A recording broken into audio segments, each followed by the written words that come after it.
금요일 오후치고 도로는 한산했다. 하늘은 금방이라도 눈을 쏟을 것처럼 무겁게 내려와 있었고 바람이 불 때마다 낙엽이 바닥을 긁는 소리가 요란했다. 나는 앞차와 충분히 거리를 두고 달렸다.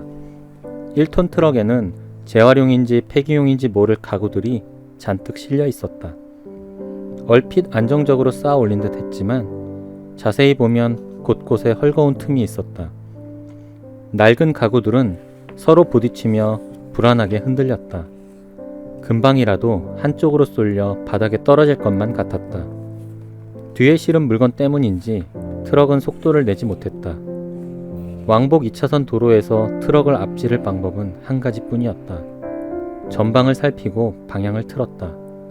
황색 실선을 침범했을 때 맞은편에서 검은색 SUV가 나타났다. 차는 경적을 울리며 빠른 속도로 달려왔다.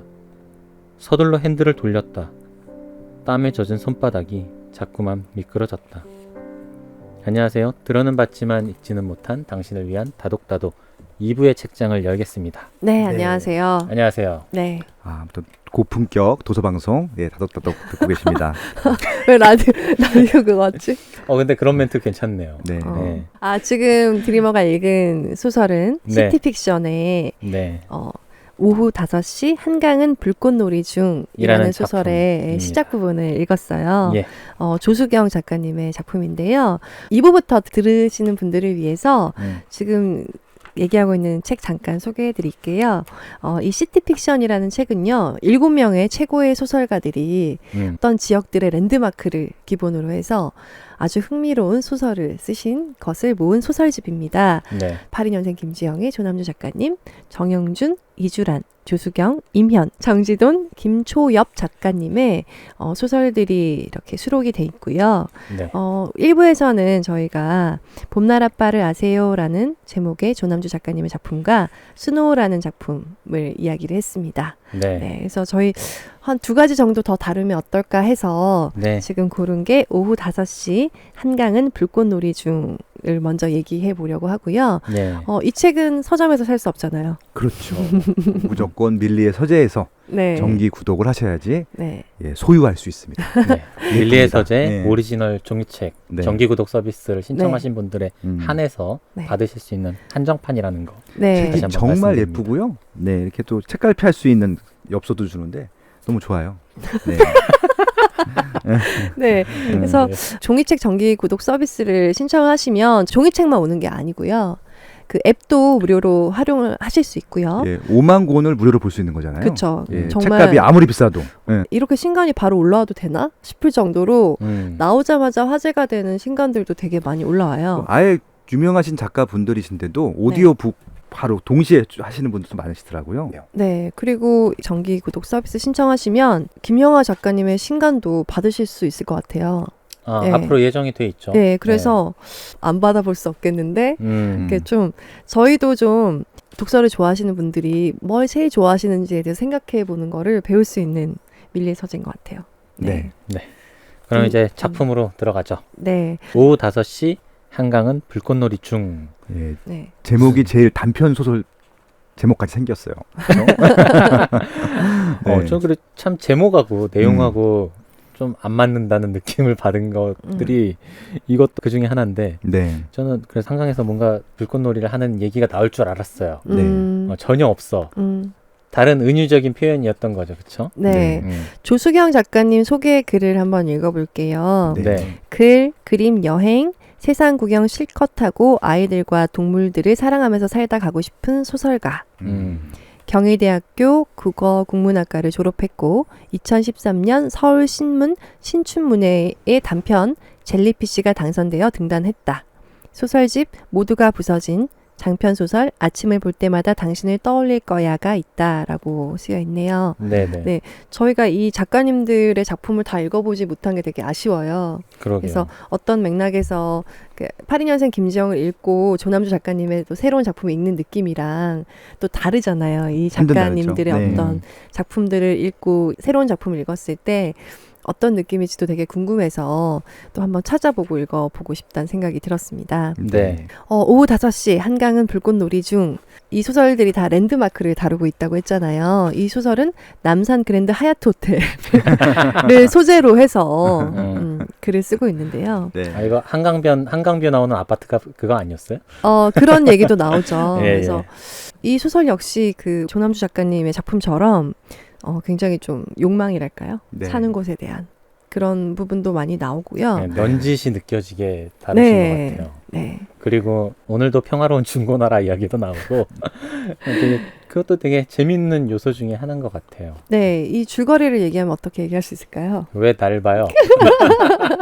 얘기해봐. 이거 되게 어려운데 정리하기가. 이 의지는 요즘에 굉장히 트렌디한 인물 같아요. 제가 느끼기에 어떠냐면 네.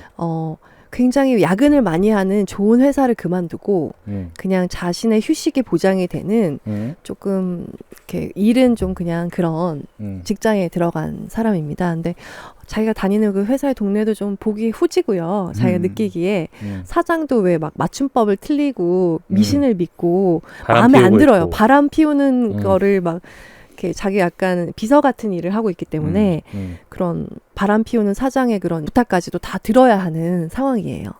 그런데 사장의 심부름이 뭐냐면 자기가 바람 피는 여성에게 선물할 남산 그랜드 하얏트 호텔에서 식사를 할 수 있는 식사권을 중고나라에서 구해라. 네. 시간이 임박할수록 싸게 살 수 있다. 그걸 구해라 지령을 내린 거예요. 네.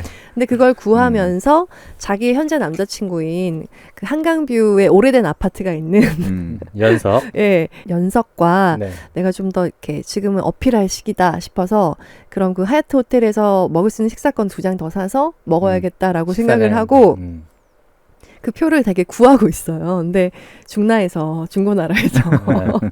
약간 사기인지 아닌지 알 수 없는 묘한 그런 사건이 또 일어나고요. 네. 그런 이야기들을 그리면서 우리의 생활에 대해서도 굉장히 많은 생각을 할 수 있게 한 소설이었습니다. 네. 네. 저는 일단 뭘 느꼈냐면 한강뷰 아파트에 대한 로망 그런 것들이 좀 느껴졌고 그리고 또 이 집이라는 거를 소유하고 있는 사람에 대한 어떤 부러움 그런 것도 조금 느껴지는 것 같고요.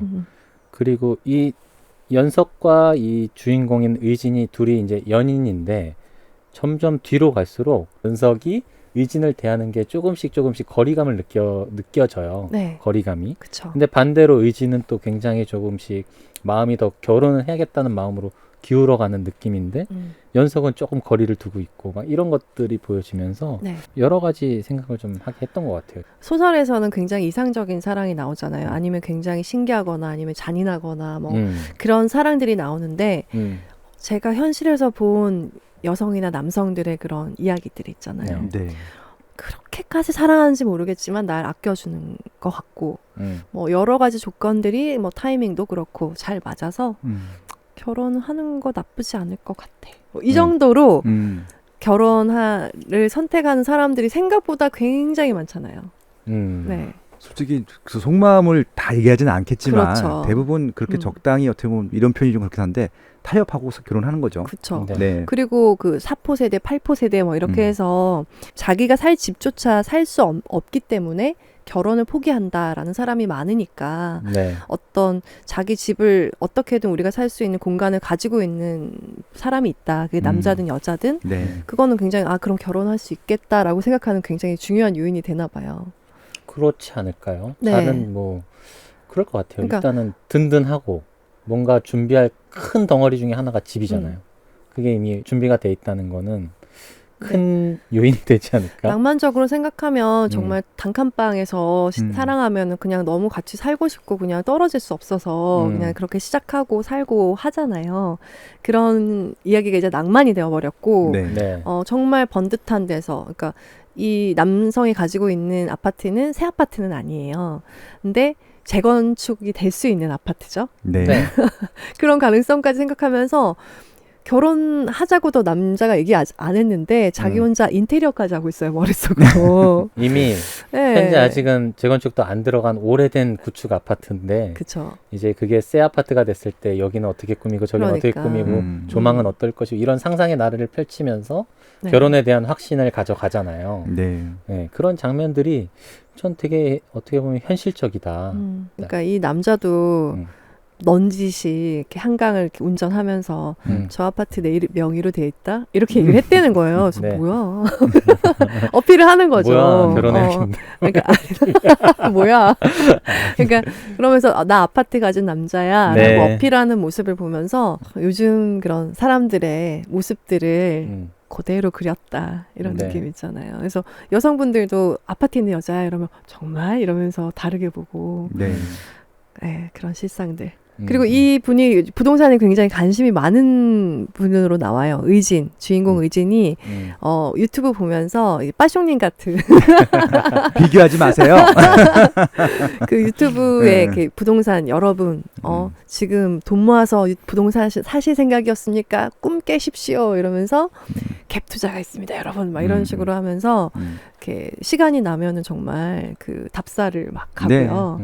그런 모습도 지금 이 소설에 그려지고 있어요. 그러니까 이제 그게 실질적으로 벌어졌던 일 중에 하나였었고 이제 그런 것들을 가지고 비판하는 것들이 많이 나왔었죠. 그러니까 이제 결국 이제 부동산에 대한 욕망들이 그러니까 어떻게 이제 사람마다 좀 다르게 펼쳐지는가를 좀 보여주고 싶었던 것 같고요. 결국은 이제 제일 이제 그런 극단치의 로망이 한강변, 뭐 새 아파트, 뭐 이런 것들로 아마 보여질 텐데 여기서 그랜드 하얏트라는 호텔이 상징적인 의미인 것 같아요. 그러니까 이게 집은 아닌데 한강이 정말 제일 잘 보이는 위치에 있는 호텔이고 그다음에 또 고급 주거라고 하는 것들의 상징이잖아요. 이제 거기서 밥을 먹는 로망이 있는 것들이잖아요. 그것들을 이제 집으로 치환을 하는 거죠. 아무튼 그런 것들을 그린 것들인데 여기 보면은 이제 주인공이 나오고 중고나라 그 사기친 그 사람들 사정도 나오고 또 여기 또 재개발 좀 버려진 집들에 대한 얘기도 나오고 그러니까 그런 것들이 다 복합적으로 제일 많이 가진 사람들, 중간 가진 사람들, 좀 갖지 못한 사람들에 대한 얘기를 엮는데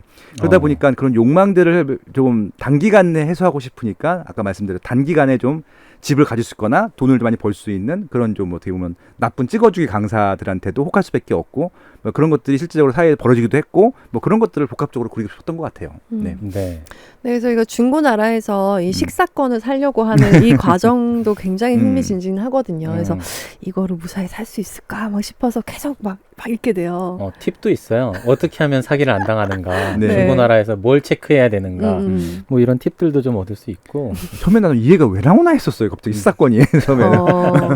근데 이게 중고나라를 엮기 위한 너무 긴 복선이 아니었나 싶기도 제 생각엔 작가도 한번 당해보지 않았을까. 뭐 그런 충분히 예상이 가능한 거죠. 당해본 적 있으세요, 중고나라에서? 저는 갤럽에 있을 때 저희 팀원들이 한 2명 정도가 당했었어요. 저도 똑똑한 친구들인데 당하더라고요. 저것도 물건이 안 온 적이 있었던 것 같아요. 네, 그래서 다시 아이디를 검색해 보니까 약간 피해야 될 사람으로 나오더라고요. 근데 그 전에는 그렇게 사람들을 믿었어요, 제가. 저는 뭐 사기당해 본 적은 없습니다. 늘 검색해 보죠. 중고나라 같은 데서는. 저는 근데 중고나라는 요즘 거의 가는 일이 없어요. 그렇죠. 저는 네. 그냥 뭐 그냥 불안해가지고. 그렇죠. 네. 에스크로우 제도라고 해서 그게 안 되면은 그냥 돈 주고 받고 하는 건 절대 안 해요. 네. 직거래를 하든지. 근데 이제 직거래 아니면은 그런 안전거래를 해라 사장이 그쵸. 심부름을 시키면서 얘기를 하는데 이 판매자가 굉장히 사정이 많고 구구절절 말이 많아요. 그래서 계속 변명하죠. 막 어디 이천에서 만나서 직거래를 하자는 둥 그렇게 하고는 결국에는 빈 봉투를 받게 되죠. 그러니까 너무 우여곡절 끝에 그 봉투를 찾아가려고 의진이 굉장히 애를 쓰고 막 차를 달리고 해서 가는데 빈 봉투를 받게 되고 그 환불을 받는 과정도 그렇고 그러니까 좀 그런 생각이 들었어요. 그 연석과 의진의 그런 관계와 그 관계도 소설 속에 자세히 드러나진 않지만 좀 뉘앙스가 파국으로 치닫는 느낌이잖아요. 둘이 헤어질 것 같다는 느낌. 그것과 중고나라의 거래가 진행되는 것도 처음에는 뭔가 희망에 부풀어 있는데 실상을 알아갈수록 점점 이건 사기에 가까운 일이었다라는 걸 깨닫게 되잖아요. 결국은 사기였고 그러니까 그 마지막에 그 연석과의 관계를 그려내진 않았지만 중고나라에서 발생한 것처럼 그런 결말을 좀 의도한 거 아닌가? 좀 마지막에 이렇게 썩 좋지만은 않을 것 같다는 거를 좀 그러니까 제목이 슬쩍 보여준 거 의미하는 아닌가? 것들이 뭘까요? 제목이요. 네. 5시 한강은 불꽃놀이 중. 저는 이렇게 마지막에 그 보였다고 생각하는데 이 제목이 한강을 바라보는데 굉장히 그 여명을 받잖아요. 그러니까 저는 지금 드리머님께서 하신 말씀에 100% 공감을 하고요. 이게 좀 어떻게 보면 이제 살짝 비극으로 가는 거잖아요. 둘이 헤어지는 것들이니까 그게 네. 메인 얘기는 아니겠지만 네. 보통 한각 불꽃놀이는 이제 그 10월 첫째 주에 해요. 네. 예. 여의도에서 여의도에서 하죠. 그 네. 유명한 세계 불꽃 축제라고 해서 네. 하나 그룹에서 주제 갖고 지금 10수년째 하고 있는 게 인기 음. 굉장히 많죠. 예, 맞아요. 그걸 하는데 9시 전후로 한단 말이에요. 네. 네. 그럼 보통 어두워야 하는 것들인데 오후 음. 5시라고 하면은 불꽃놀이 하기에는 너무 이른 시간이라는 거예요. 그러네요. 굉장히 추리가 네 그래서요. 예. 그러니까 불꽃놀이를 하지 않을 시간에 하는 거잖아요. 근데 보통 불꽃놀이 같은 경우는 모든 행사가 그럴 텐데 맨 마지막에 하거든요. 예. 그러니까 아직 이게 다 진행이 되지도 않고 완성이 되지도 않고 거의 끝내는 것들이잖아요. 네. 너무 일찍 뭐 3편을 터뜨렸다는 의미일 수도 있을 수 있지만 이거는 그 의미가 아니라 오히려 완성되지 못한 상태로 끝나겠다라는 것들. 그것도 이제 화려한 욕망 때문에 자초하는 것들이죠. 빨리 그러니까 9시가 돼서 터뜨려야 되는데 미리 너무 빨리 터뜨렸던 그런 주인공의 아마 욕망? 뭐 그런 네. 것들도 있지 않았을까. 그러네요. 네. 의진이 음. 결혼하자고 하지도 않은 남자의 재건축도 안 된 아파트를. 자기 집이냐. 네. 나는 그 집이 꼭 필요해. 음. 나는 거기서 살 거야. 나는 거기 살 거니까 괜찮아. 어. 막 이렇게 생각하면서 그럼 한강에서 내가 음. 불꽃놀이를 볼 수 있겠다. 야. 남들은 추위에 덜덜 떨면서 봐도 나는 막 우리 집 거실에서 불꽃놀이 보는 거야. 막 이러면서 그럼 침대는 무슨 색으로 할까? 혼자 막 이러는 거예요. 김치국 마신 거죠. 그 제목인 것 같아요, 정말. 진짜 말씀 듣고 음. 보니까 굉장히 설득력 있게 들렸어요. 네. 근데 마지막에 음. 소설 제목 오후 5시 한강은 불꽃놀이 중은 미스티 블루의 노래 8월의 8시 하늘은 불꽃놀이 중을 바꾼 것이다. 네, 약간 라고 나와 이렇게 있어요. 재밌게 이렇게 살짝 바꾸신 건가 봐요. 네. 네. 저게 무슨 노래인지를 몰라서 가사를 모르니까 네. 어떤 의미는 있을 것 같은데. 한번 들어볼까요? 미스터 블루의. 네. 각자 한번 들어보시는 저작권 걸로. 때문에 안 될 것 그렇구나. 같아요. 네, 네네. 그렇답니다. 네, 각자 한번 들어보시는 아무튼 걸로. 이 방송 듣고 미스터 블루 노래는 음원 수입이 좀 증가하겠네요. 네. 자신감이 아주 좋으시네요. 네. 네. 네, 그럼 우리가 이렇게 마지막으로 다룰 소설은요. 김초엽 작가님의 케빈 방정식이라는 작품입니다. 네. 네. 참 이게 저는 되게 좀 인상 깊은 소설, 네. 근래 읽은 소설 중에 되게 좀 끌리는 소설이었던 것 같아요. 이 소설을 딱 펼치면 제목이 케빈 방정식이라고 나오고요. 네. 작가 소개가 나오거든요. 그래서 1993년에 태어났다. 이렇게 나이도 지금 앞선 작가분들에 비해서 굉장히 젊으신 20대 것 같고 중반? 어리신 것 같고요. 네. 네. 포스텍 화학과를 졸업하고 동대학원에서 생화학 석사 학위를 받았다. 야, 2017년 관내 분실과 우리가 빛의 속도로 갈 수 없다면으로 제2회 한국과학문학상 중단편 대상과 가작을 수상하며 작품 활동을 시작했다. 소설집 우리가 빛의 속도로 갈 수 없다면이 있다. 그래서 저는 굉장히 기대를 하게 되더라고요. 이게 사실 이런 이력을 몰랐으면 케빈 방정식 케빈이 나홀로 집의 케빈인가? 얘는 어이잖아. 걔가. 얘는 아이고요. 아이고. 네. 그래서 뭔가 했는데 이런 이력을 읽고 보니까 과학 소설이라나 이러면서 되게 재밌겠다. 그런 기대를 갖게 했었어요. 근데 뭔진 모르겠어요. 케빈 방정식이 여전히. 케빈 방정식 저는 알 것 같은데요. 그래요? 뭐예요? 여기 보면은 네. 자매가 나와요. 자매. 자매가 나와서 언니와 동생이 나오는데요. 화자는 동생입니다. 네. 그래서 언니에게 굉장히 알 수 없는 그런 메시지가 오죠. 그래서 네. 처음에.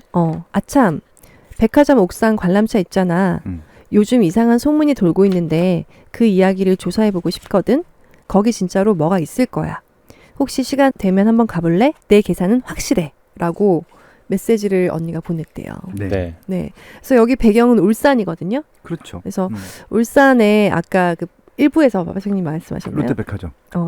그 영프라자. 네. 관. 백화점 위에 있는 대관람차가 있는 거예요. 그렇죠. 네. 거기를 지금 맨 첫 장면에서는 타는 장면이 나오고요. 이제 언니 때문에 이거를 타본 거예요. 뭔가가 있다는데 그래서 괴담이 막 넘치고요. 그렇죠, 그렇죠. 굉장히 미스테리한 그런 공간이에요. 그러니까 케빈이 네. 그 대관람차의 그 한 칸. 한 칸, 그렇죠. 그걸 케빈 오두막 부른 거잖아요. 네. 그래서 아무튼 그 방정식이라는 게 결국 이제 일단은 타면 한 칸 올라가야 되고 타면 한 칸 올라가야 되고 이런 것들이잖아요. 결국은 이제 그러면서 사건이 발생되는 것들이니까 네. 거기서 발생되는 여러 가지 좀 여기서 좀 표현하는 뭐 여러 가지 사건들이 아마 이 소설의 주된 내용이 되는 것들이고 네, 그게 맞습니다. 해빈 방정식인 것 같아요. 그래서 여기 언니는 물리학자예요. 네네. 그래서 굉장히 어떻게 보면 동생은 좀 그냥 학원 강사를 하고 좀 평범한 삶을 살고 있다면 이 언니는 물리학적인 그런 논문과 이런 작업으로 굉장히 그렇죠. 주목받고 굉장히 엄청난 그 경력을 쌓고 있는 그런 네. 언니입니다. 주제가 시간에 대한 연구, 시공간에 대한 연구 뭐 이런 것 같아요. 네, 그래서 사실 언니가 뭘 하고 있는지 파악도 잘 안 돼요. 막 영어로 막 쓰여져 있고 공식들이 막 난무하는 그 논문들을 보면서 아, 우리 언니가 막 독일도 유학을 가고요. 또 막 정말 학계에서 주목을 받고 있는데 아, 우리 언니가 그냥 잘 살고 있구나라고 생각을 하다가 언니에게 어떤 소식이 오죠. 우리 굉장히 정말 잘 나가던 언니에게 청천벽력 같은 소식을 듣게 됩니다. 바로 언니가 사고를 당했다라는 네. 소식인데요. 네. 근데 이게 계속 검사를 해봐도 어떻게 데미지를 이렇게 신체 손상을 입은 건지 알 수가 없어요. 그래서 막 언니의 사고 소식을 듣고 이제 화자가 언니를 만나러 갔는데 네. 병원에서 이제 팔과 다리에 붕대를 메고 있는 언니를 만나죠. 그래서 봤는데 언니가 반응이 이상한 거예요.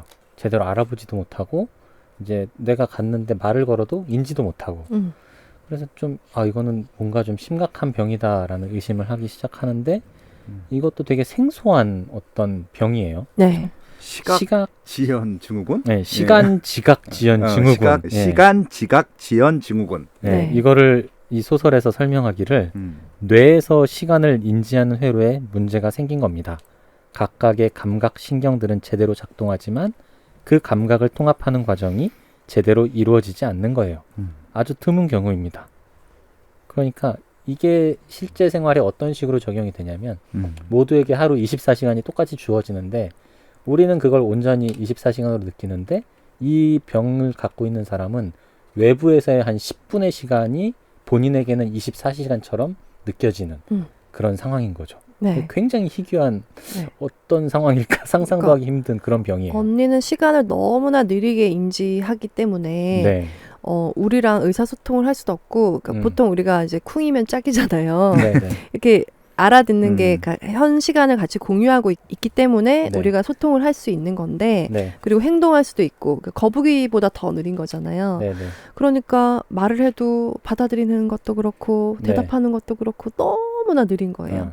되게 좀 심각한 병인데 저 여기장에서 어떤 장면이 떠올랐냐면 그 애니메이션 중에 주토피아 있어요. 알죠. 네, 주토피아의 그 토끼 경관이 주인공이잖아요. 그쵸, 가가지고 이제 나무늘보 맞아. 만났을 때 그 장면이 떠오르더라고요. 토끼는 막 뭐라고 막 말하는데 제가 안내 하는 그 느낌 있잖아요. 맞아. 살짝 그런 느낌을 좀 생각해 보면 될 것 같아요. 나는 뭐라고 막 말하는데 상대방은 인지를 하지만 굉장히 느리게 반응이 나오고 그런 것 같아요.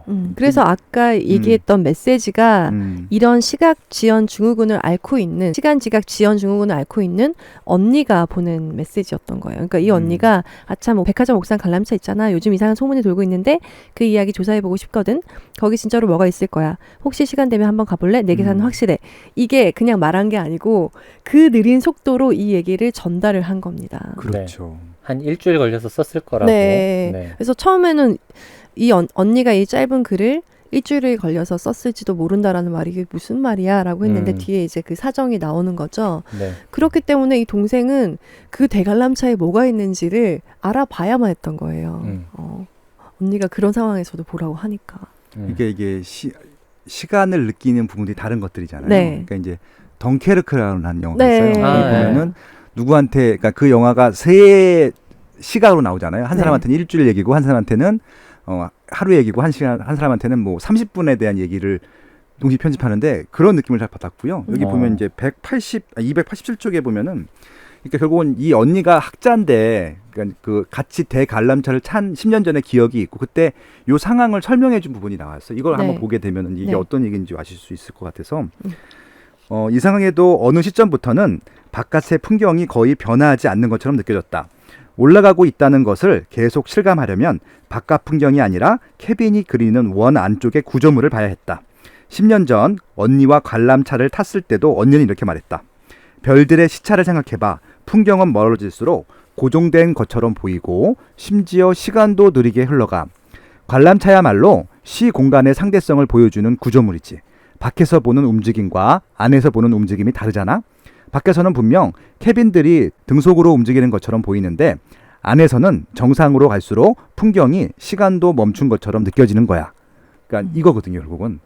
그래서 이게 언니와 동생의 그런 시간차 내지는 또 바라보고 있는 뭐 사물이라든지 생각의 차 이런 것들을 이 대관람차를 가지고 표현을 한 거예요. 네. 그러니까 굉장히 좀 이 이공학도로서 쓸 수 있는 소설인 거죠. 대관람차를 타면 이런 그런 속도에 대한 느낌이 다르다는 걸 과학적으로 아셨기 때문에 그렇죠. 그 울산의 대관람차에 대해서 랜드마크로 생각을 했고 거기에 대해서 막 소설을 또 막 쓰신 것 같은데 이런 접근이랄까 이런 것들을 보는 네. 게 소설의 재미인 것 같아요. 네. 이분은 어떻게 이 그런 사고의 그런 이야기의 그런 토대를 만들고 살을 붙여 나갔을까 그리고 이 이야기가 말이 되게 만들어 나갔을까를 지켜보는 과정이 너무 즐거워요. 네. 네.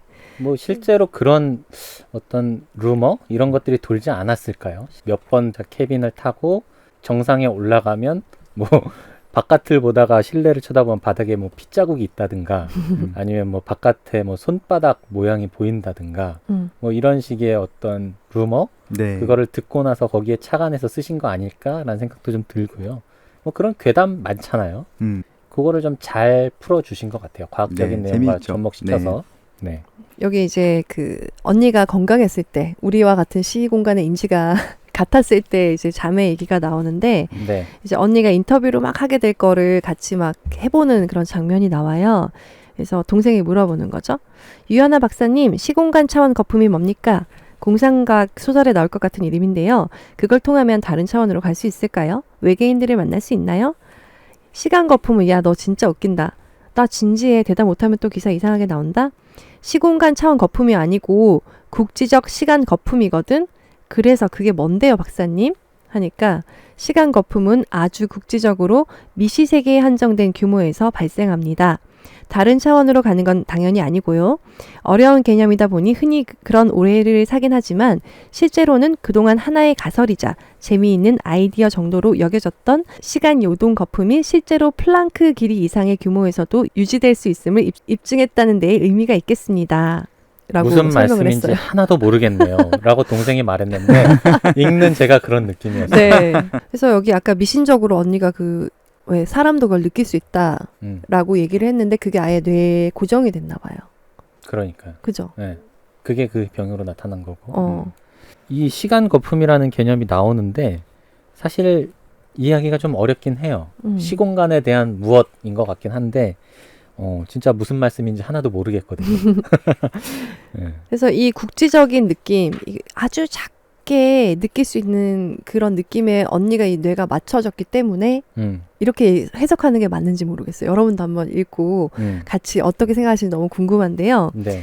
근데 작가는 당연한 걸 얘기하는데 왜 이거를 분석하고 있지라고 얘기를 하고 있을지 모르는데 저는 진짜 예술계통 사람으로서는 네. 굉장히 이해를 하기 애써야 되는 그러니까 그런 이 부분인데요. 언니가 그 네. 동생한테 편지를 쓴 4가지 말이 있어요. 네.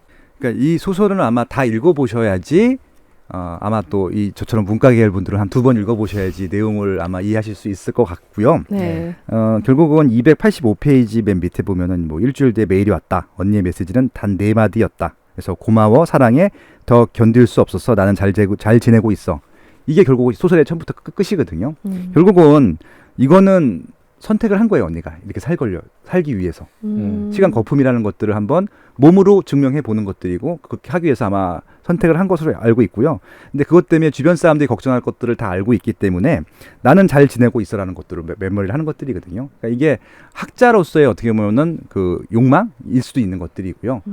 그래서 이제 결국은 주변 사람들이 진짜 자기를 걱정해 주는 것들에 대해서 이제 고맙다고 하고 사랑한다고 하고 하지만 내가 견딜 수 없고 그걸 테스트해 보고 싶었으니까 뭐 그런 것들에 대한 아마 생각이 아니었을까라고 네. 하는 것들이죠. 실제로 해외로 가서 네. 학자들과 함께 이 현상에 대해서 그렇죠. 그 자기가 직접 대상이 돼서 네. 실험을 하는 과정도 이렇게 자기를 그냥 보이거든요. 던진 거예요. 그래서 네. 보면 단절 선언이라고 말씀드렸잖아요. 네. 결국은 스스로 선택한 아마 자신만의 연구 완성도를 높이고 싶은 방법이 아니었을까 그렇게 네. 볼 수 있는 거죠. 전 여기서 더 견딜 수 없었어가 치료가 너무 괴로워서라고 네. 생각했는데 한편으로 생각해 보면 내가 네. 이 상황을 지금 내 이론을 증명할 그쵸, 그쵸. 기회인데 예. 여기서 이 시간 낭비하는 걸 도저히 견딜 수 없어. 음. 그렇게 받아들일 수도 있겠네요. 아마 저는 그렇게 생각을 했어요.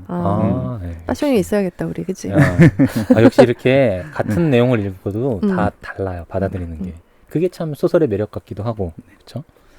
네, 그래서 결국엔 대관람차에 뭐가 있었던가 네. 그 대목을 이렇게 읽어볼게요.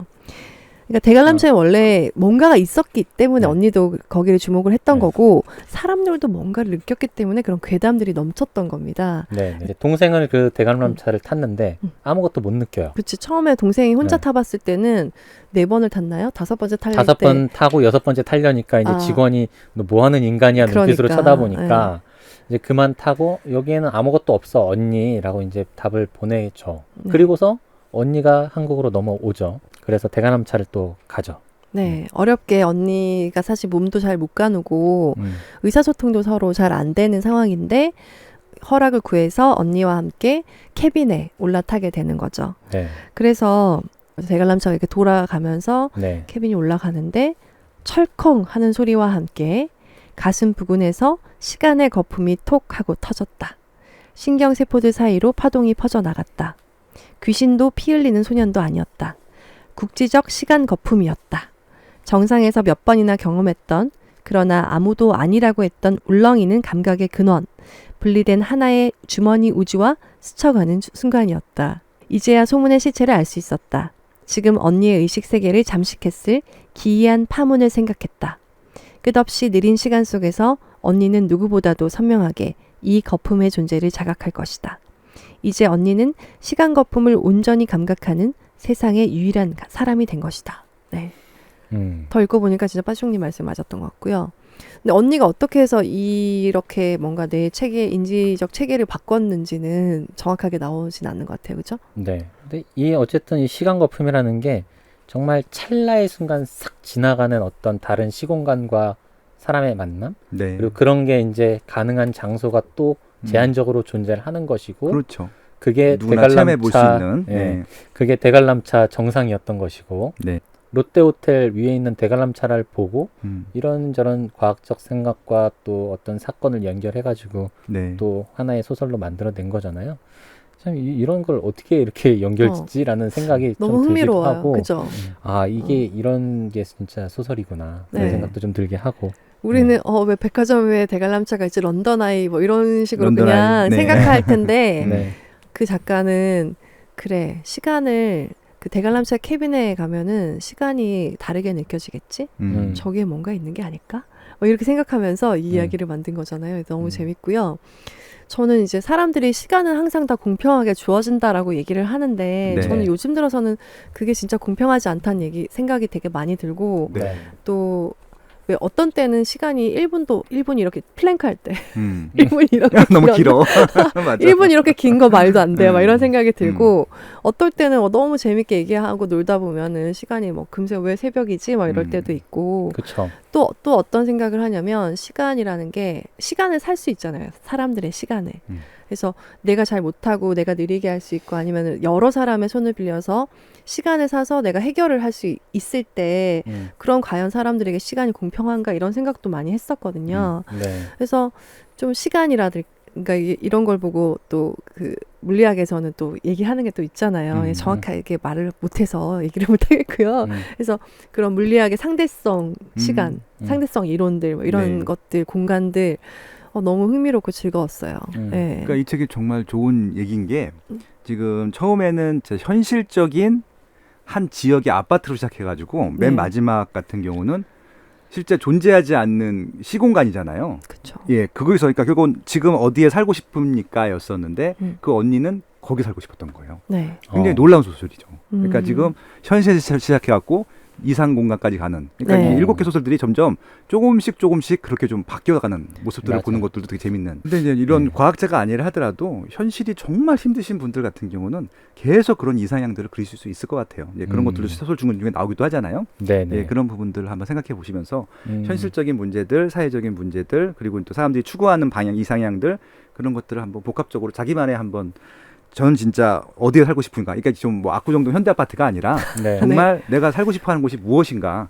압구정동 아파트를 하고 싶다고 하면은 그 아파트를 왜 선호하고 희망하는지 아마 좀 이렇게 표면적으로 보이는 것들 자산적인 문제가 아니라 심리적인 어떤 행복감이나 만족감이나 그런 것들이 있을 거 아니에요. 네. 그런 것들을 한번 정리해보는 시간이 되셨으면 좋겠네요. 압구정 현대아파트요. 네. 그리고 저는 이런 뭐랄까 창작자로서의 삶도 굉장히 동경하면서 사는 한 사람으로서 이렇게 영화를 찍거나 극본을 쓸 때 어떻게 하면 재밌는 얘기를 만들 수 있나요? 라는 질문에 로드리게즈라는 감독이 자신이 사는 그 지역에서 시작을 해라. 그런 얘기를 한 적이 있어요. 그러니까 내가 가장 잘 아는 것. 뭐 촬영을 하더라도 내 공간 뭐 이런 데서 시작을 하면 내가 제일 잘하는 얘기에서 재밌는 얘기를 만들 수 있다라고 네. 하셨거든요. 그래서 이 작가님들이 살고 싶은 곳과 살아온 곳들에 대한 이야기들이 굉장히 흥미롭게 어우러진 것 같아서 너무 즐거웠고 저도 제가 살아왔거나 살고 싶거나 살고 있는 공간에 대해서 또 생각해보면 이렇게 재밌는 얘기를 상상하면 어떤 걸 상상할 수 있을까? 막 이런 생각도 막 하게 되더라고요. 그런 점에서 굉장히 즐거운 시간이었고요. 네. 네, 시티 픽션. 네, 여러분은 어떤 시티에 살고 계시고 거기에 대한 픽션을 만든다면 어떤 픽션 만들 수 있을까요? 너무 즐거웠습니다. 저는 현실주의자라 그냥 압구정 현대아파트. 죄송합니다. 저희가 어떻게 만난지 궁금해하시는 분들 굉장히 많아요. 근데 저희가 아닙니다. 네. 궁금하게 남겨두도록 하겠습니다. 뭐 어쩌라고. 이게 한번 부동산 소설을 한번 써주세요. 네. 어떻게 만났는지. 네. 뭐 아시는 분들은 다 아시니까. 네네. 네, 이렇게 밀리의 서재의 오리지널 종이책 정기구독 서비스로만 볼 수 있는 시티픽션에 대해서 우리 얘기 나눴고요. 다음 주 방송은요. 2020 트렌드 코리아를 다루도록 하겠습니다. 네. 김남도 네. 교수님 오시나요? 김남도 교수님을 본 김로 작가의 이야기를 나눠보도록 하겠고요. 네. 보실 거예요. 네, 아마. 여러분의 그런 2020년의 계획을 트렌드를 통해서 세울 수 있게 도와드리도록 하겠습니다. 네. 저희 책은 나와요, 근데? 우리 책이요. 네. 열심히 쓰고 있죠. 네. 다독다독 책도 기대하고 있습니다. 나올 아마 예정인데요. 깜짝 놀라실 거예요. 네. 열심히 썼고 네. 또 잘 나오겠죠 뭐. 그럼요. 네. 네. 그러면 지금 어디에 살고 계십니까? 시티픽션 2부도 또 여기서 마무리하겠습니다. 감사합니다. 네, 감사합니다. 네, 안녕히 계세요.